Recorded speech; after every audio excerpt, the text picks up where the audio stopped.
નમસ્કાર મિત્રો, સ્વાગત છે તમારું અમારી યુટ્યુબ ચેનલમાં। તો મિત્રો, વર્ષ 2025 માટે જે પ્રધાનમંત્રી આવાસ યોજના શહેરી છે તો તેમાં અરજી ફોર્મ શરૂ કરી દેવામાં આવેલા છે। તો આજના વિડીયોમાં આપણે ચર્ચા કરીશું કે જાતે ઓનલાઈન અરજી ફોર્મ કેવી રીતે ભરી અને આ યોજનાનો લાભ મેળવી શકાય। પરંતુ તે પહેલા વિડીયો ગમે તો લાઈક અને શેર કરી દેજો, ચેનલમાં નવા હોય તો ચેનલને સબસ્ક્રાઇબ કરી દેજો।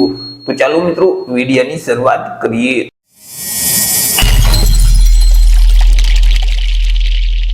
તો સૌથી પહેલા મિત્રો, તમારે તમારા મોબાઈલમાંથી અથવા તો લેપટોપ કે પીસીમાંથી કોઈ પણ એક ઇન્ટરનેટ બ્રાઉઝરને ઓપન કરવાનું રહેશે અને ત્યાં સર્ચ બોક્સમાં ટાઈપ કરવાનું રહેશે PMAY અર્બન। જેવું મિત્રો તમે PMAY અર્બન ટાઈપ કરી તમે તેને સર્ચ કરશો તો તમારી સામે આ મુજબની એક સ્ક્રીન ઓપન થઈ જશે કે જ્યાં પ્રધાનમંત્રી આવાસ યોજના શહેરીની ઓફિશિયલ વેબસાઇટ તમને સૌથી પહેલા જોવા મળશે pmay-urban.gov.in।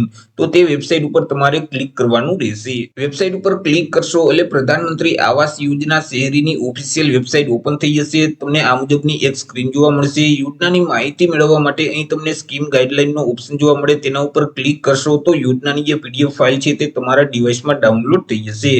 ઓનલાઈન અરજી ફોર્મ ભરવા માટે અહીં તમને ઓપ્શન જોવા મળશે એપ્લાય ફોર પ્રધાનમંત્રી આવાસ યોજના શહેરી 2.0। તો તેના ઉપર ક્લિક કરી દેવાનું રહેશે, જેથી કરી આ મુજબની એક સ્ક્રીન ઓપન થઈ જશે। અહીં તમને ઓપ્શન જોવા મળશે એપ્લાય ફોર પ્રધાનમંત્રી આવાસ યોજના શહેરી 2.0। તો તેના ઉપર તમારે ક્લિક કરી દેવાનું રહેશે, જેથી કરી ફરીથી એક નવા ટેબમાં આ મુજબની સ્ક્રીન ઓપન થઈ જશે। અહીં યોજનાને લગતી તમામ માહિતી તમને જોવા મળશે, તેને એકવાર વાંચી લેવાની રહેશે। નીચે સ્ક્રોલ કરશો તો અહીં તમને ક્લિક ટુ પ્રોસીડ નું બટન જોવા મળશે, તેના ઉપર ક્લિક કરવાનું રહેશે। આગળ મિત્રો આ મુજબની એક સ્ક્રીન ઓપન થઈ જશે। અરજી ફોર્મ ભરવા માટે કયા કયા ડોક્યુમેન્ટની જરૂર પડશે તેનું એક લિસ્ટ તમને જોવા મળશે।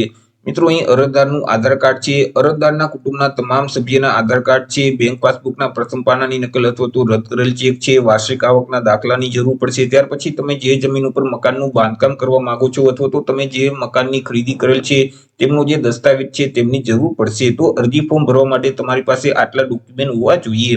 નીચે સ્ક્રોલ કરશો તો અહીં તમને પ્રોસીડ નું બટન જોવા મળશે, તેના ઉપર ક્લિક કરી દેવાનું રહેશે, જેથી કરી આગળ આ મુજબની એક સ્ક્રીન ઓપન થઈ જશે। અહીંથી મિત્રો રાજ્યનું નામ તમારે સિલેક્ટ કરી દેવાનું રહેશે।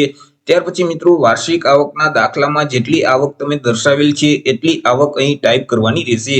હવે તમારે કયા પ્રોજેક્ટ અંતર્ગત અરજી ફોર્મ ભરવું છે તે ઓપ્શન અહીંથી સિલેક્ટ કરી દેવાનું રહેશે। BLC એટલે કે બેનિફિશિયરી લેડ કન્સ્ટ્રક્શન એટલે કે મિત્રો તમારી પાસે પોતાની માલિકીની જમીન છે અને તમે જાતે તે જમીન ઉપર મકાનનું બાંધકામ કરવા માંગો છો, તેમાં તમારે સહાય મેળવવી છે તો અહીં સૌથી પહેલો ઓપ્શન છે તેને સિલેક્ટ કરી દેવાનું રહેશે। ત્યાર પછી એફોર્ડેબલ હાઉસિંગ ઇન પાર્ટનરશિપ એટલે કે મિત્રો કોઈ પણ ખાનગી અથવા તો જાહેર એજન્સીઓ છે તે મકાન અથવા તો ફ્લેટનું બાંધકામ કરે છે અને તમે તેની પાસેથી મકાન અથવા તો ફ્લેટની ખરીદી કરો છો અને તેમાં તમારે સહાય મેળવવી છે તો અહીં સેકન્ડ નંબરનો ઓપ્શન છે તેને સિલેક્ટ કરી દેવાનું રહેશે। ત્યાર પછી ત્રીજો ઓપ્શન છે ઇન્ટરેસ્ટ સબસિડી સ્કીમ એટલે કે મિત્રો તમે મકાન અથવા તો ફ્લેટની ખરીદી માટે અથવા તો તેના બાંધકામ માટે બેંક પાસેથી તમે હોમ લોન લીધેલ છે અને તેમાં તમે સબસિડી મેળવવા માંગતા હોય તો અહીં ત્રીજા નંબરનો ઓપ્શન છે તેને તમારે સિલેક્ટ કરી દેવાનું રહેશે। ત્યાર પછી મિત્રો ભારતમાં કોઈ પણ જગ્યાએ તમારી પાસે પાકું મકાન છે કે કેમ, જો ભારતમાં કોઈ પણ જગ્યાએ પાકું મકાન છે તમારી પાસે તો યસ સિલેક્ટ કરવાનું, નહીતર તમારે નો સિલેક્ટ કરી દેવાનું રહેશે। ત્યાર પછી મિત્રો છેલ્લા 20 વર્ષની અંદર રાજ્ય કે કેન્દ્ર સરકારની કોઈ પણ જે આવાસ યોજના છે તેનો તમે લાભ લીધેલ છે કે કેમ, જો મિત્રો 20 વર્ષની અંદર રાજ્ય કે કેન્દ્ર સરકારની કોઈ પણ જે આવાસ યોજના છે અને તમે તેનો લાભ લીધેલ હોય તો યસ સિલેક્ટ કરી દેવાનું, નહીતર નો સિલેક્ટ કરવાનું રહેશે। ત્યાર પછી એલિજિબિલિટી ચેકનું જે બટન છે તેના ઉપર ક્લિક કરવાનું રહેશે, જેથી કરી આગળ આ મુજબની એક સ્ક્રીન ઓપન થઈ જશે। હવે મિત્રો તમારા જે આધાર કાર્ડ નંબર છે તે નંબર અહીં ટાઈપ કરી દેવાના રહેશે। આધાર કાર્ડમાં જેવી રીતે નામ છે એવી જ રીતે ઇંગ્લિશમાં નામ અહીં ટાઈપ કરવાનું રહેશે। ત્યાર પછી અહીં અગત્યની સૂચના આપેલ છે ઓટીપી વિશે, તે વાંચી લેવાની રહેશે અને અહીં જે ડિક્લેરેશનને એક્સેપ્ટ કરવા માટે ચેકબોક્સમાં ટિક કરી અને મિત્રો જનરેટ ઓટીપી ના બટન ઉપર ક્લિક કરી દેવાનું રહેશે, જેથી કરી મિત્રો તમે જે આધાર કાર્ડ જોડે મોબાઈલ નંબર લિંક કરેલ છે તેમાં એક ઓટીપી જશે, તેમાં જે ઓટીપી હોય તે આ બોક્સમાં ટાઈપ કરી અને સબમિટના બટન ઉપર ક્લિક કરી દેવાનું રહેશે। આગળ મિત્રો તમને એક અરજી ફોર્મ એટલે કે એપ્લિકેશન ફોર્મ આપી દેવામાં આવશે, તે અરજી ફોર્મમાં તમામ માહિતી ભરવાની રહેશે। હવે મિત્રો તમારું જે નામ છે તે આધાર કાર્ડ મુજબ ઓટોમેટિક આવી જશે, તેમાં તમને કોઈ પણ પ્રકારનો ફેરફાર નહીં કરવા દે. તમારા આધાર કાર્ડ નંબર છે તે અહીં તમને જોવા મળશે. ત્યાર પછી તમારી પાસે પાન કાર્ડ હોય તો પાન નંબર અહીં ટાઈપ કરી દેવાના રહેશે. તમારી જે જન્મ તારીખ છે તે કેલેન્ડરમાંથી સિલેક્ટ કરી દેવાની રહેશે. ત્યાર પછી તમારા જે મોબાઈલ નંબર છે તે નંબર આ બોક્સમાં ટાઈપ કરવાના રહેશે. જો તમે ઈમેલ આઈડી યુઝ કરતા હોય તો તમારું ઈમેલ આઈડી અહીં ટાઈપ કરી દેવાનું રહેશે. આગળ મિત્રો તમારું જે જેન્ડર છે તે અહીંથી સિલેક્ટ કરી દેવાનું રહેશે. વૈવાહિક સ્થિતિ એટલે કે મેરિટલ સ્ટેટસ અહીંથી સિલેક્ટ કરવાનું રહેશે. ત્યાર પછી પિતાની વિગત આપવાની રહેશે. પિતા હયાત હોય તો શ્રી ઓપ્શન સિલેક્ટ કરવાનો. જો પિતાનું મૃત્યુ થયું હોય તો સ્વર્ગીય ઓપ્શન સિલેક્ટ કરી પિતાનું નામ અહીં ટાઈપ કરી દેવાનું રહેશે, આધાર કાર્ડમાં જેવી રીતે છે તે મુજબ, અને પિતાના આધાર કાર્ડ નંબર આ બોક્સમાં ટાઈપ કરવાના રહેશે. ત્યાર પછી મિત્રો માતાની વિગત આપવાની રહેશે. જો માતા હયાત હોય તો શ્રીમતી ઓપ્શન સિલેક્ટ કરવાનું રહેશે. માતાનું મૃત્યુ થયું હોય તો સ્વર્ગીય ઓપ્શન સિલેક્ટ કરી અને માતાના આધાર કાર્ડમાં જેવી રીતે નામ છે એવી જ રીતે આખું નામ અહીં ટાઈપ કરી દેવાનું રહેશે અને માતાના આધાર કાર્ડ નંબર અહીં ટાઈપ કરવાના રહેશે. ત્યાર પછી તમે મિત્રો ધંધો શું કરો છો તેમની વિગત અહીંથી સિલેક્ટ કરી દેવાની રહેશે. જેમ કે તમે સેલ્ફ એમ્પ્લોય છો અથવા તો તમે કોઈ પણ જગ્યાએ નોકરી કરતા હોય કે મજૂરી કામ કરતા હોય, જે ઓપ્શન લાગુ પડતો હોય તે ઓપ્શન સિલેક્ટ કરી અને તમે જે વ્યવસાય કરતા હોય તે વ્યવસાયની વિગત અહીંથી સિલેક્ટ કરી દેવાની રહેશે. ત્યાર પછી તમારો ધર્મ કયો છે તે ધર્મ અહીંથી સિલેક્ટ કરી દેવાનું રહેશે. તમારી જાતિ એટલે કે કેટેગરી કઈ છે તે કેટેગરી અહીંથી સિલેક્ટ કરી દેવાની રહેશે. ત્યાર પછી તમારું એજ્યુકેશન ક્વોલિફિકેશન કેટલું છે એટલે કે તમે અભ્યાસ ક્યાં સુધી કરેલ છે તે અભ્યાસની વિગત અહીંથી સિલેક્ટ કરવાની રહેશે. તે સિવાય મિત્રો તમે પીએમ સ્વનિધિ યોજનાનો લાભ લીધેલ હોય અથવા તો બાંધકામના કારીગર તમે હોય અથવા તો આંગણવાડી વર્કર હોય અથવા તો પીએમ વિશ્વકર્મા યોજનાના કારીગર હોય અથવા તો સફાઈ કર્મચારી હોય તો અહીંથી તમારે યસ સિલેક્ટ કરવાનું રહેશે, નહીતર તમારે નો સિલેક્ટ રાખવાનું રહેશે. તમામ વિગત ભરાઈ જાય એટલે સેવ એન્ડ કન્ટિન્યુનું જે બટન છે તેના ઉપર ક્લિક કરી દેવાનું રહેશે. જેવું મિત્રો તમે સેવ એન્ડ કન્ટિન્યુના બટન ઉપર ક્લિક કરશો તો આગળ મિત્રો તમારા કુટુંબના તમામ સભ્યોની વિગત છે તે તમારે આપવાની રહેશે. રેશન કાર્ડમાં જેટલા સભ્યના નામ હોય તે તમામની વિગત અહીં આપવાની રહેશે. અહીં મિત્રો અહીં સભ્યનું નામ છે તે ટાઈપ કરી દેવાનું રહેશે. તેમની જન્મ તારીખ કેલેન્ડરમાંથી સિલેક્ટ કરી દેવાની રહેશે. ત્યાર પછી અરજદાર સાથે તે સભ્યનો શું સંબંધ છે તે સંબંધ અહીંથી સિલેક્ટ કરી દેવાનું રહેશે. તેમનું જેન્ડર અહીંથી સિલેક્ટ કરવાનું રહેશે. તેમના આધાર કાર્ડ નંબર અહીં ટાઈપ કરી તે વ્યવસાય શું કરે છે તેમની વિગત અહીંથી સિલેક્ટ કરી દેવાની રહેશે અને ત્યાર પછી એડના બટન ઉપર ક્લિક કરવાનું રહેશે. જેવું મિત્રો તમે એડના બટન ઉપર ક્લિક કરશો તો તમે જે ફેમિલી મેમ્બરની ડિટેલ એડ કરેલ છે તે અહીં એડ થઈ જશે. ત્યાર પછી તેમાં તમે કોઈ પણ પ્રકારની ભૂલ કરેલ હોય અને તમે તેને સુધારવા માંગતા હોય તો અહીં એડિટનો ઓપ્શન આપેલ છે, તેના વડે તમે સુધારી શકશો. જો એન્ટ્રીને ડિલીટ કરવા માંગતા હોય તો અહીં ડિલીટનો પણ ઓપ્શન તમને જોવા મળશે. એવી જ રીતે મિત્રો એક એક કરી તમામ સભ્યની ડિટેલ છે તે એડ કરી દેવાની રહેશે. ત્યાર પછી સેવ એન્ડ કન્ટિન્યુનું જે બટન છે તેના ઉપર ક્લિક કરવાનું રહેશે. આગળ મિત્રો તમારે મકાનની વિગત આપવાની રહેશે. હવે મિત્રો મકાનની કેટેગરી છે તે અહીં ઓટોમેટિક સિલેક્ટ કરેલ આવી જશે, તેમાં તમે કોઈ પણ પ્રકારનો ફેરફાર કરી શકતા નથી. ત્યાર પછી મિત્રો તમારા પરિવાર પાસે ભારતમાં કોઈ પણ જગ્યાએ પાકું મકાન છે કે કેમ તેની વિગત તમે આગળ આપેલ છે તે પણ અહીં ઓટોમેટિક લઈ લેશે, તેમાં તમે કોઈ પણ પ્રકારનો ફેરફાર નહીં કરી શકો. આગળ તમે વાર્ષિક આવક દર્શાવેલ છે એટલી વાર્ષિક આવક અહીં તમને લખેલી જોવા મળશે, તેમાં પણ તમે કોઈ પણ પ્રકારનો ફેરફાર કરી શકતા નથી. મિત્રો અહીં તમારે વાર્ષિક આવકના દાખલાની નકલ છે તે અપલોડ કરવાની રહેશે. તમે જે ફાઇલ અપલોડ કરો છો તેનું ફોર્મેટ પીડીએફ ફોર્મેટ હોવું જોઈએ અને ફાઇલની સાઇઝ છે તે વધુમાં વધુ 100 KB સુધી હોવી જોઈએ.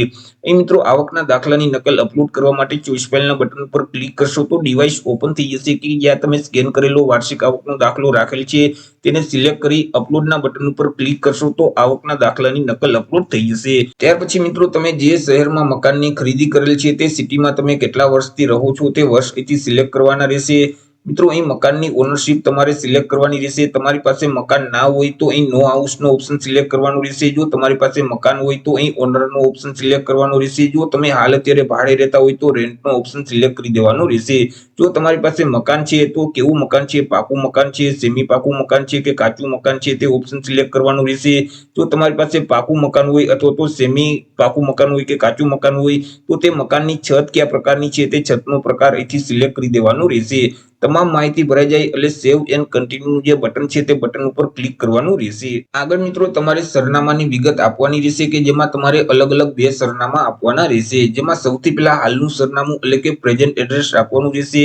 મિત્રો તમારા મકાન નંબર અથવા તો ફ્લેટ નંબર અહીં ટાઈપ કરી દેવાના રહેશે, શેરીનું નામ અહીં ટાઈપ કરવાનું રહેશે, રાજ્યનું નામ અહીંથી સિલેક્ટ કરી દેવાનું રહેશે, જિલ્લાનું નામ સિલેક્ટ કરી ત્યાર પછી શહેરનું નામ એટલે કે તાલુકાનું નામ અહીંથી તમારે સિલેક્ટ કરી દેવાનું રહેશે અને એરિયાના પિનકોડ નંબર સિલેક્ટ કરવાના રહેશે.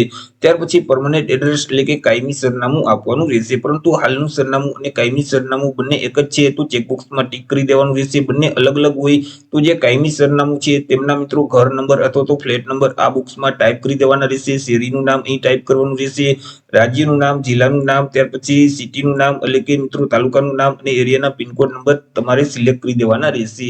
આગળ મિત્રો તમે જે પ્રધાનમંત્રી આવાસ યોજના અંતર્ગત જે મકાનની ખરીદી કરેલ છે અથવા તો મકાનનું બાંધકામ કરો છો તેમનું સરનામું આપવાનું રહેશે. તેમના જો હાઉસ નંબર અથવા તો ફ્લેટ નંબર તમારી પાસે હોય તો અહીં ટાઈપ કરવાના, નહીતર તે ફરજિયાત નથી. ત્યાર પછી શેરીનું નામ અહીં ટાઈપ કરી દેવાનું રહેશે. રાજ્યમાં બાય ડિફોલ્ટ ગુજરાત સિલેક્ટ કરેલ જ આવી જશે. ત્યાર પછી જિલ્લાનું નામ, તાલુકાનું નામ અને એરિયાના પિનકોડ નંબર સિલેક્ટ કરી દેવાના રહેશે. ત્યાર પછી તમારી પાસે જે મકાન અથવા તો જમીનનો દસ્તાવેજ છે તેમની કોપી અપલોડ કરવાની રહેશે. તમે જે ફાઇલ અપલોડ કરો છો તે ફાઇલનું ફોર્મેટ PDF ફોર્મેટ જ હોવું જોઈએ અને ફાઇલની સાઇઝ 1 MB કરતાં ઓછી હોવી જોઈએ. ચોઈસ ફાઇલનું બટન છે તેના ઉપર તમે ક્લિક કરશો તો ડિવાઇસ ઓપન થઈ જશે કે જ્યાં તમે દસ્તાવેજની કોપી રાખેલ છે તેને સિલેક્ટ કરી અપલોડના બટન ઉપર ક્લિક કરશો તો અહીં દસ્તાવેજની કોપી અપલોડ થઈ જશે.